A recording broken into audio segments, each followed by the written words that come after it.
लेकिन मुंबई में और दिल्ली में रहते हुए हम भी दूर से छत्तीसगढ़ को देखने समझने में लगे हुए। पिछले 5 वर्षों में जो सरकार यहां पर चल रही है उस सरकार की गाथा, उस सरकार की यशोगाथा मुंबई तक, दिल्ली तक भली भांति पहुंचती रही है। मैं कह सकता हूं कि छत्तीसगढ़ में एक विकास का नया मॉडल तैयार किया मुख्यमंत्री भूपेश बघेल जी ने, और ये जो मॉडल था या ये जो मॉडल है अभी गुजरात के तथाकथित मॉडल से कई हजार गुना बेहतर। गुजरात मॉडल के नाम पर पूरे देश में एक चुनाव प्रचार किया गया था 2014 में, और गुजरात मॉडल के जो मुखिया थे उन्होंने अपने आप को प्रधानमंत्री पद के उम्मीदवार के तौर पर चलाया। अब पूरे देश ने गुजरात मॉडल को स्वीकार करते हुए उनको प्रधानमंत्री बनाया। 9 साढ़े 9 वर्षों से प्रधानमंत्री जी क्या कर रहे हैं दिल्ली में, इस पे और विस्तार से चर्चा कभी हम करेंगे। लेकिन मेरा मानना है कि गुजरात मॉडल एक बहुत ही खोखला मॉडल था। शिक्षा के क्षेत्र में, स्वास्थ्य के क्षेत्र में, मजदूरों के साथ न्याय करने के क्षेत्र में, कृषि के क्षेत्र में, हर क्षेत्र में बुरी तरह से एक फेल हो चुका मॉडल था। लेकिन उसका इस प्रकार से एक पीआर किया गया कि लोगों को एक विकास का नया मॉडल दिखा। सच यह है कि पूरे देश में विकास का सबसे बढ़िया और सुंदर मॉडल, आजमाया हुआ मॉडल छत्तीसगढ़ का विकास मॉडल है, गुजरात मॉडल से बहुत बेहतरीन मॉडल। ये मैं क्यों बोल रहा हूं? मैं इसलिए बोल रहा हूं क्योंकि सचमुच पिछले 5 वर्षों में छत्तीसगढ़ ने वो सब कुछ देखा जो 15 वर्षों में बीजेपी के शासनकाल में छत्तीसगढ़ की जनता नहीं देख पाई थी। खासकर 2-3 मोर्चों पे, 2-3 फ्रंट पे इस सरकार ने जबरदस्त काम किया। धान की किसानी, धान की खेती छत्तीसगढ़ में पूरे राजनीतिक और सामाजिक जीवन को प्रभावित करने वाली खेती है। हम सब जानते हैं मुंबई में बैठे बैठे कि छत्तीसगढ़ को धान का कटोरा कहा जाता है। धान के किसानों की समस्या हमेशा से बरकरार रही थी। किसान बेचारे आंदोलन करते रहते थे, वो एमएसपी की मांग करते थे, जो एक न्यूनतम मूल्य उनको उनकी फसल की मिलनी चाहिए, लेकिन उनको कभी नहीं मिला। 2018 में जब हमारे नेता राहुल गांधी जी कांग्रेस के राष्ट्रीय अध्यक्ष थे और उस समय जब प्रचार चल रहा था, तब राहुल जी ने एक वादा किया था छत्तीसगढ़ की जनता से कि अगर कांग्रेस की सरकार आती है तो धान के किसानों को कम से कम 2,500 रुपये प्रति क्विंटल कीमत मिलेगी। तब लोग हंस रहे थे। भारतीय जनता पार्टी ने भी मजाक उड़ा दिया था कि यह संभव नहीं है, यह झूठा वादा है। लेकिन आज मुझे ये बताते हुए, बिलासपुर के मीडिया को याद दिलाते हुए बड़ा हर्ष हो रहा है कि भूपेश बघेल जी ने, उनकी सरकार ने सिर्फ 2500 रुपये नहीं बल्कि 2640 रुपये प्रति क्विंटल धान की कीमत दी। और उस धान की कीमत देने के लिए लगभग 35,000 करोड़ रुपए मार्केट को कर्ज भी लेना पड़ा। सरकार ने सब्सिडी देने के लिए अपने ऊपर कर्ज तो लिया, लेकिन किसानों को राहत दी, किसानों को सहूलियत दी। आज वो धान के किसान जिनको उनकी फसल की जो एक वांछित रकम थी वो मिली, इसकी वजह से वो प्रसन्न है। और मुझे ये सब देख करके ऐसा लगता है कि छत्तीसगढ़ एक स्वर्ण काल के दौर से गुजर रहा है। खासकर किसान वर्ग को इस प्रकार का लाभ, इस प्रकार की इज्जत, इस प्रकार का सम्मान पहले कभी नहीं मिला।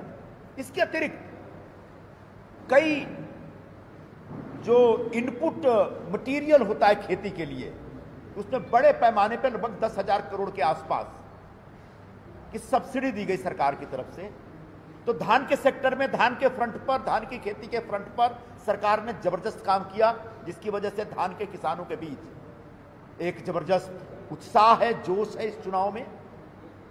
दूसरा वादा राहुल जी ने कहा था कि किसानों का कर्जा माफ करें। एक एक किसान का कर्जा माफ हुआ। हम लोग महाराष्ट्र से आते हैं, महाराष्ट्र में भी किसानों का कर्ज माफ करते समय हम लोगों ने एक वर्गीकरण किया था कि जो छोटे किसान, मझोले किसान, बड़े किसान, किसका कर्ज माफ होगा। यहां पर दिलचस्प बात यह है, हर तरह के किसान के कर्ज को माफ किया गया। आने वाले दिनों में फिर से हमने वादा किया है, फिर पिछले 5 वर्षों में अगर किसी प्रकार का कोई कर्ज किसान के ऊपर है तो उस कर्ज को माफ किया जाएगा। मुझे बताया गया कि किसानों का कर्ज जिस तरीके से माफ किया गया पिछले 5 वर्षों में, उसका लाभ उठाने वाले बड़े पैमाने पर भारतीय जनता पार्टी के लोग भी हैं। बीजेपी से जुड़े किसानों का भी कर्ज माफ हुआ है और सरकार ने सही किया। सरकार को किसी प्रकार का भेदभाव नहीं करना चाहिए। कल रमन सिंह जी कह रहे थे, राहुल जी की तरफ से एक जो गारंटी दी गई उधर मेरे ख्याल से बस्तर के पास कांकेर में, भानु प्रताप, हाँ, मैं अब उसी रास्ते कल गुजर रहा था, कुंडा गांव के रास्ते गुजर रहा था मैं। तो रमन सिंह जी ने कहा कि राहुल गांधी के वादे खोखले होते हैं। मोदी सरकार से निकाले गए एक मंत्री रविशंकर प्रसाद भी रायपुर में कल घूम रहे थे, वो भी बोले कि राहुल गांधी की गारंटी झूठी होती है। मैं इन दोनों को याद दिलाना चाहूंगा कि जो किसानों का कर्ज माफ हुआ उसमें रमन सिंह का भी कर्ज माफ हुआ है। अगर 2018 में किया हुआ वादा खोखला होता, झूठा होता, तो रमन सिंह का कर्जा माफ नहीं होता, बीजेपी वालों का कर्जा माफ नहीं होता। तो जैसे पिछली गारंटी सही साबित हुई, वैसे ही आने वाले दिनों में भी गारंटी सही साबित होगी। ऐसा सबसे पहले मैं भारतीय जनता पार्टी को याद दिलाकर बोलना चाहता हूं। तो धान का फ्रंट था। दूसरा बिजली, हमने कहा था कि बिजली माफ करेंगे, आधा माफ करेंगे बिजली। लगभग 44 लाख लोगों की बिजली माफ की गई, आधी, और 4,000 करोड़ के आसपास सरकार ने सब्सिडी का बर्डन अपने सर पे लिया। यानी जो दूसरा वादा था वो भी सही साबित हुआ। इसके अतिरिक्त छत्तीसगढ़ एक नक्सल प्रभावित क्षेत्र माना जाता है। नक्सलवादियों का यहां पर जबरदस्त कोहराम रहा, आतंक रहा। लेकिन पिछले 5 वर्षों में मैं देखता हूं भूपेश बघेल जी की सरकार की जो नीतियां थी, उनकी वजह से नक्सलवाद पर काफी हद तक काबू पाने में हमको कामयाबी मिली है। मैं नहीं कह रहा हूं कि छत्तीसगढ़ पूरी तरह से नक्सलवाद मुक्त हो गया, उग्रवाद मुक्त हो गया, मैं नहीं कह रहा हूं। लेकिन बीजेपी के शासनकाल में जो 15 वर्षों तक जिस प्रकार की घटनाएं घटती थी, जिस तरह से नक्सलवादियों की वजह से पूरा एक हाहाकार मचा रहता था, कांग्रेस के कई नेताओं ने, कई लोगों ने, कई परिवारों ने अपनी जान गंवा दी, परिवार गंवा दिए। पिछले 5 वर्षों में ऐसा कुछ नहीं हुआ। क्यों? क्योंकि भूपेश बघेल जी ने नक्सलवादियों को समझने, उनको मुख्य धारा में लाने और उनके ऊपर अनावश्यक रूप से शक करने या उनके साथ मुठभेड़ कराकर उनको मारने वाली नीति में विश्वास नहीं करते थे। कैसे इनको मुख्य धारा में लाया जाए, इसके लिए लगभग 1707 एकड़ जमीन वापस उनको दिलाई गई। जिन नक्सलियों की जमीन, जिन ग्रामीणों की जमीन नक्सली कह करके बीजेपी की सरकार ने ले ली थी, ऐसे ग्रामीणों को उनकी जमीन वापस दिलाई गई। लगभग 2000 नक्सली समाज के लोग, नक्सली परिवार के जो लोग थे, जो जेलों में थे, निर्दोष थे, फर्जी मामलों में फंसाए गए थे, उनको जेलों से बाहर निकाल करके उनको एक मुख्य धारा में लाने का प्रयास किया गया। उनको सिविलियन की लाइफ जीने का मौका दिया गया। मैंने सुना बस्तर के क्षेत्र में लगभग 300 स्कूल बंद थे बीजेपी के जमाने से। बीजेपी ने बंद कर दिए थे, क्योंकि उन स्कूलों पर नक्सलियों का कब्जा था, या उन स्कूलों की वजह से नक्सलियों को हमले करने में ज्यादा सहूलियत मिल रही थी। भूपेश बघेल सरकार ने एक साहस दिखाया और सारे के सारे 300 स्कूल खोल दिए, वहां शिक्षा का कार्यक्रम शुरू हुआ। तो आज हालात यह है, बस्तर और बस्तर के आसपास के जंगली इलाकों में लोगों को राहत मिल रही है।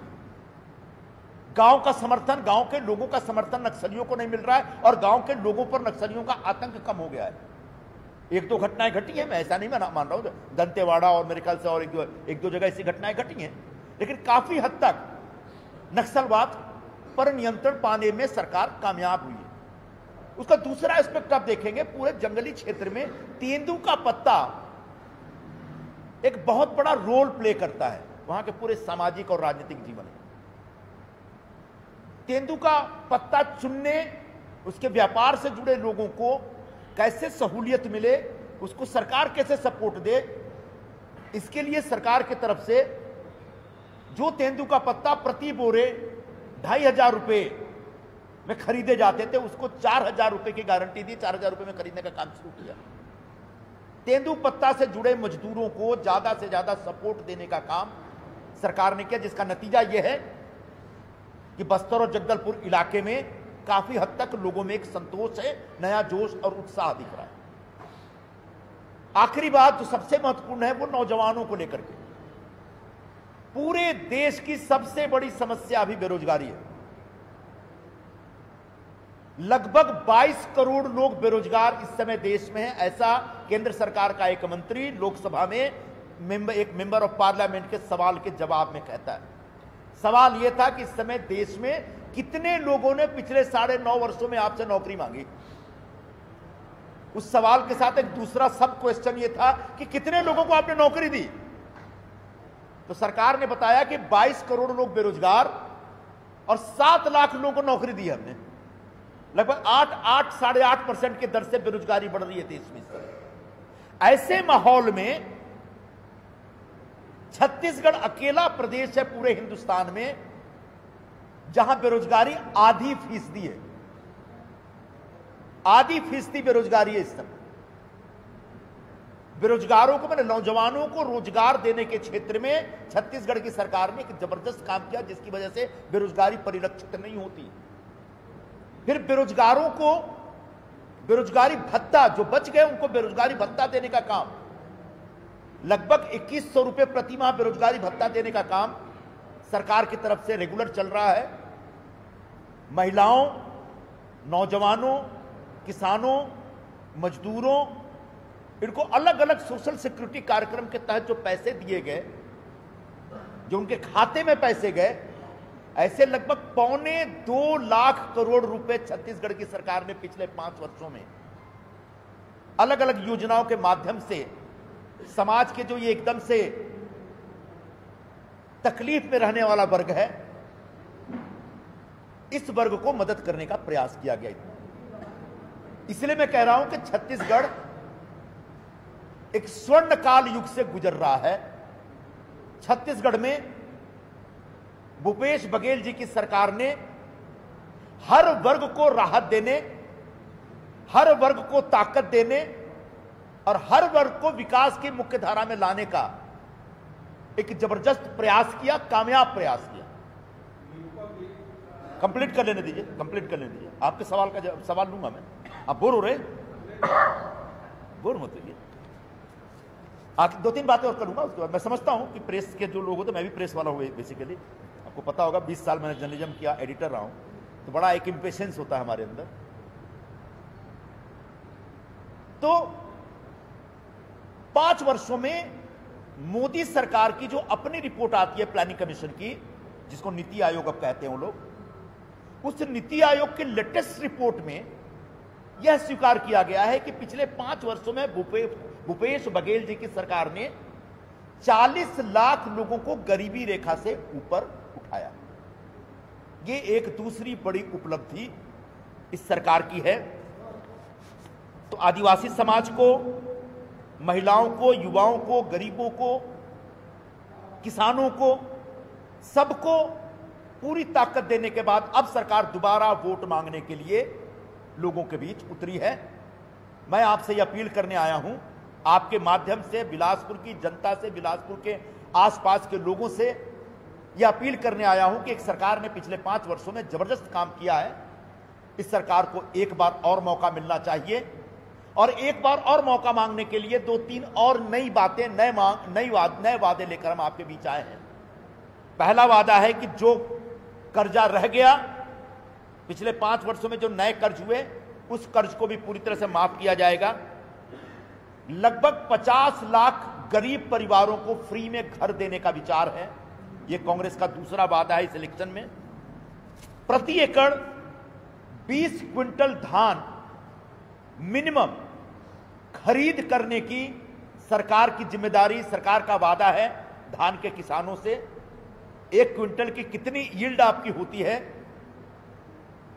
हमको इससे बहुत ज्यादा फर्क नहीं पड़ता, लेकिन मिनिमम प्रति एकड़ 20 क्विंटल धान सरकार खरीदेगी, इसकी गारंटी हम धान के किसान।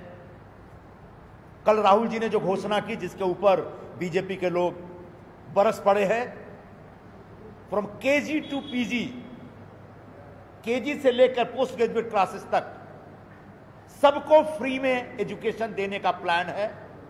कॉलेजेस में और जो सरकारी स्कूल हैं उसमें छत्तीसगढ़ की जनता आने वाले दिनों में, पूरी नई जनरेशन, नौजवान, छोटे छोटे बच्चे सब एजुकेटेड हों, सब शिक्षित हों। इसके लिए सबको फ्री में एजुकेशन देने का हमारा प्लान है। और आखिरी मुद्दा जो इस समय देश का सबसे बड़ा मुद्दा है और कांग्रेस ने बहुत दिल से, गंभीरतापूर्वक इस मुद्दे को देश के सामने प्रस्तुत किया, खासकर हमारे राहुल गांधी जी ने, वह जातिगत जनगणना। इस सरकार ने वादा किया कि अगली बार जब हम वापस आएंगे सरकार में तो जातिगत जनगणना छत्तीसगढ़ की करवाएंगे और जिसकी जितनी आबादी उतनी उसकी हिस्सेदारी सत्ता में होनी चाहिए, नौकरी में होनी चाहिए, पढ़ाई लिखाई में होनी चाहिए, हर लाभ में होना चाहिए। आप पूछ सकते हैं कि पिछले 5 वर्षों में क्यों नहीं किया इन्होंने। आपके दिमाग में, किसी के भी दिमाग में सवाल हो सकता है। मैं एक बड़ी दिलचस्प बात बताऊंगा कि सरकार ने पिछले 5 वर्षों में एक विधेयक पास किया था, वह है आरक्षण संशोधन विधेयक। आरक्षण संशोधन विधेयक ये पूरे हिंदुस्तान में अपने तरीके का इकलौता संशोधन विधेयक है जो छत्तीसगढ़ की विधानसभा ने सर्वसम्मति से पास किया, जिसमें भारतीय जनता पार्टी के लोगों ने भी वोट किया है। इसके हिसाब से, इस विधेयक के हिसाब से, जो कि अभी कानून बनने के लिए 9 महीने से राजभवन के दफ्तर में इंतजार कर रहा है, राज्यपाल महोदय के टेबल पर फाइलों में पड़ा हुआ है, केंद्र सरकार के पास भेजा गया। केंद्र सरकार इस आरक्षण, इस संशोधन विधेयक को लेकर के कोई जवाब नहीं दे रही है। इसमें इस प्रकार की व्यवस्था की गई है कि जो 50% का एक कैप लगा हुआ है आरक्षण पे, उसको हमेशा के लिए खत्म किया जाए। एसटी समाज को यहां के पॉपुलेशन के हिसाब से 32% दिया जाए कोटा, एससी समाज को 13%, ओबीसी को जैसा सुप्रीम कोर्ट ने कह रखा है 27%, और ईबीसी यानी आर्थिक रूप से जो पिछड़ा हुआ वर्ग है उसके लिए 4% का यहां पर विशेष प्रावधान है। मतलब कुल मिला के 76% का आरक्षण का कोटा निर्धारित करने वाला यह संशोधन विधेयक इस समय छत्तीसगढ़ की सरकार ने पास करके, कानून बनाने की जो एक प्रक्रिया होती है उसमें जो विधायिका का रोल होता है उसको कंप्लीट करके कार्यपालिका के हाथों में छोड़ दिया गया है।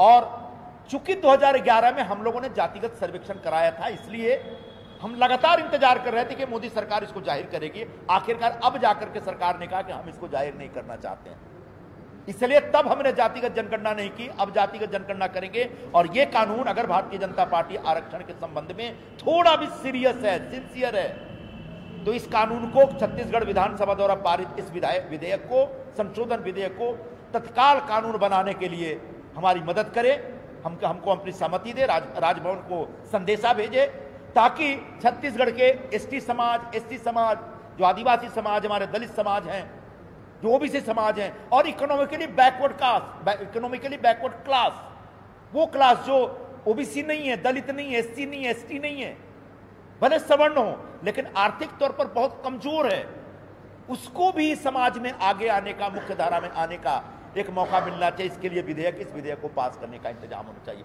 तो आखिरी पांचवा जो हमारा वादा है इस चुनाव में वो है जातिगत जनगणना का।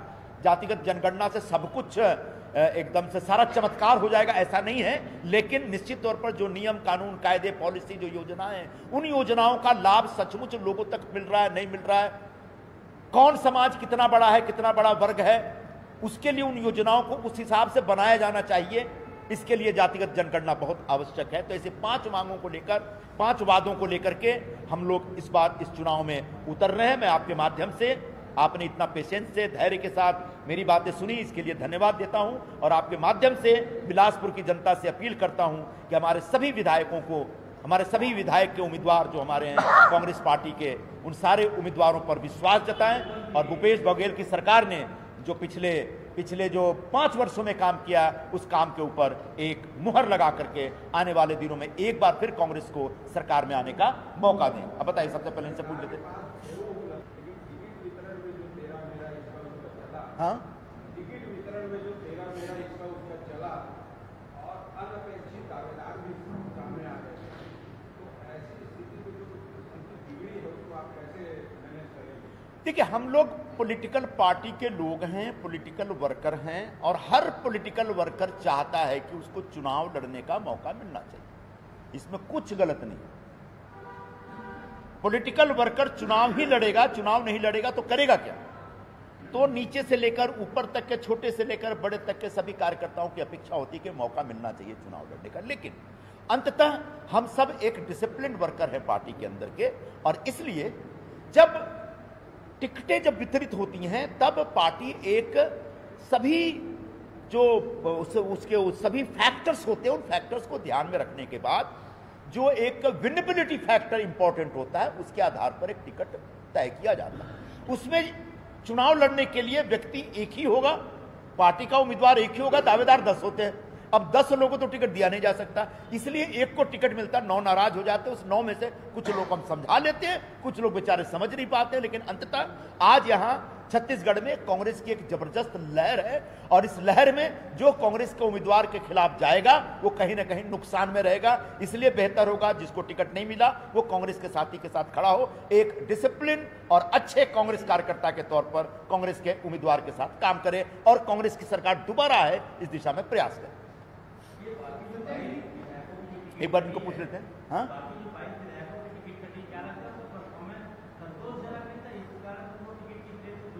निश्चित तौर पर, हाँ, निश्चित तौर पर जिन सिटिंग एमएलएस की टिकट काटी गई, उनको टिकट नहीं दिया गया, निश्चित तौर पर उनके खिलाफ एक प्रकार का असंतोष रहा होगा। ऐसा कोई फीडबैक पार्टी हाईकमान के पास या हमारी चुनाव समिति के पास था और जिसके आधार पर उनकी टिकटें काटी या उनको कहा गया कि भैया इस बार आप चुनाव मत करिए, किसी और को मौका देते हैं। ऐसे में सबने विद्रोह किया ऐसा भी नहीं है, सबने मान लिया ऐसा भी नहीं है। 4-5 लोग हैं जो मेरे ख्याल से मैदान में उतरे हैं, बाकी सब हमारे उम्मीदवारों के साथ लग करके, बल्कि बढ़ चढ़ के हमारे जो पार्टी का अधिकृत उम्मीदवार है उसके प्रचार का काम कर रहे हैं।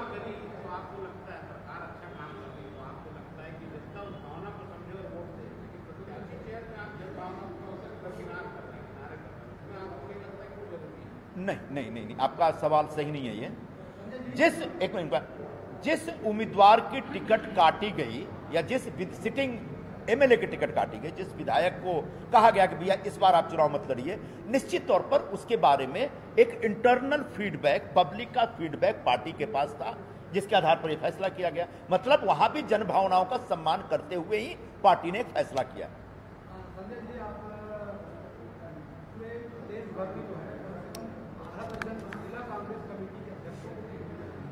जिला कांग्रेस के प्रेसिडेंट को टिकट दे,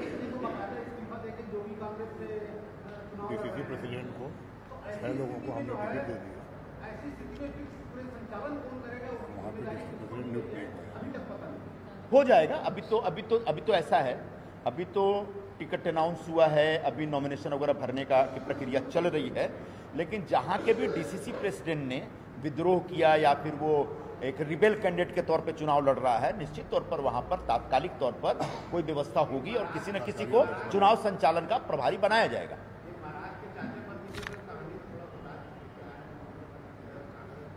भतीजा हमेशा धोखा देता है,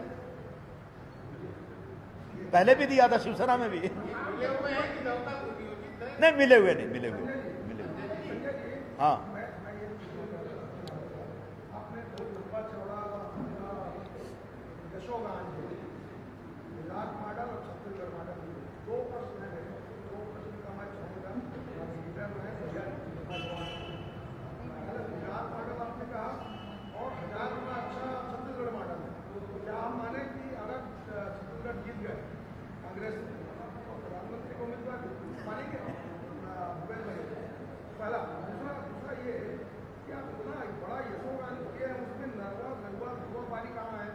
कौन? गलवा गुरुआ बारी छत्तीसगढ़ के 4 चिन्हारी उसकी चर्चा उन्होंने किया। किसान अब सारी चर्चा मैं थोड़ी करूंगा। और भी प्रवक्ता आएंगे, और भी प्रवक्ता आएंगे।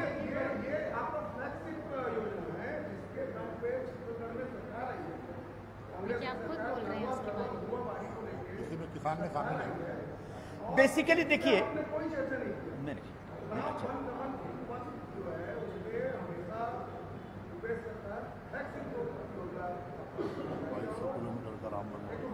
मुझे अच्छा लगा कि आपने राम वन गमन पथ की चर्चा की। मुझे जानकर के बड़ा अच्छा लगा, मुझे बहुत अच्छा लगा। मैं जानता हूं, मैं वाकिफ हूं। ये कौशल्या जी का गांव है, यहीं से कौशल्या जी हैं, और यहाँ पर मेरे ख्याल से एक बार कुमार विश्वास को बुला के राम कथा वगैरह भी करवाते रहे। ये सब मुझे मालूम है, लेकिन ठीक है, मुझे ये भी बोलना चाहिए था। मैं मानता हूं मुझे भी बोलना चाहिए था, लेकिन मुझे जो एक सोशल सेक्टर में जो महत्वपूर्ण विषय दिखे, उन विषयों को मैंने हाईलाइट करने की कोशिश की। और भी चीजें बोलता और लंबा हो जाता और आप बोर हो जाते, तो मुझे लगा कि ये जो जरूरी चीजें हैं।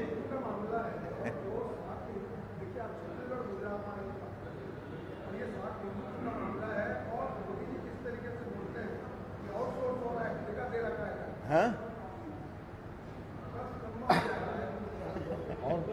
अच्छा, सबसे पहली बात, भूपेश बघेल जी को हम दिल से बहुत बहुत बधाई देना चाहते हैं। कांग्रेस पार्टी उनके कामकाज से संतुष्ट है। यही वजह है कि उनके नेतृत्व में पूरा चुनाव प्रचार चल रहा है। आने वाले दिनों में क्या होगा ये फैसला मैं नहीं करता। और प्रधानमंत्री वाला मुद्दा तो मेरे सामने मत लाइए। हमारे पास प्रधानमंत्री पद के सबसे अच्छे उम्मीदवार जो है राहुल गांधी हैं।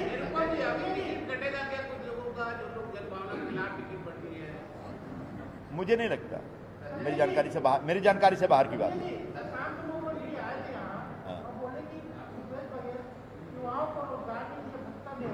हाँ, चुनाव, हाँ, युवाओं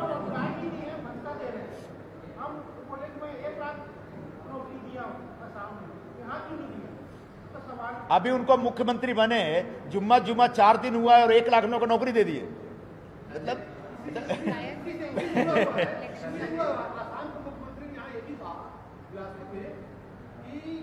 भारतीय जनता पार्टी के नेता सचमुच में गरीब हैं, कांग्रेसी को अमीर हैं, इसलिए उनके यहाँ ईडी के सामने। मतलब क्या कांग्रेस जो है गरीब भारतीय जनता पार्टी के नेताओं और कार्यकर्ताओं को पीटीए घोषित करेगी? हेमंता बिस्वा शर्मा अपने आप में कितने हजार करोड़ का आदमी है, इसकी गिनती करना मुश्किल है। वो पूरे असम में मुख्यमंत्री कम, वहां के हर धंधे के एक माफिया हैं। कम से कम वो तो इस तरह की भाषा का इस्तेमाल न करें। और जिस देश के प्रधानमंत्री 8000 करोड़ के प्लेन में घूमते हो, उस देश के प्रधानमंत्री के पार्टी के लोग गरीब हो जाएंगे। मजाक बना रखा है इन लोगों ने।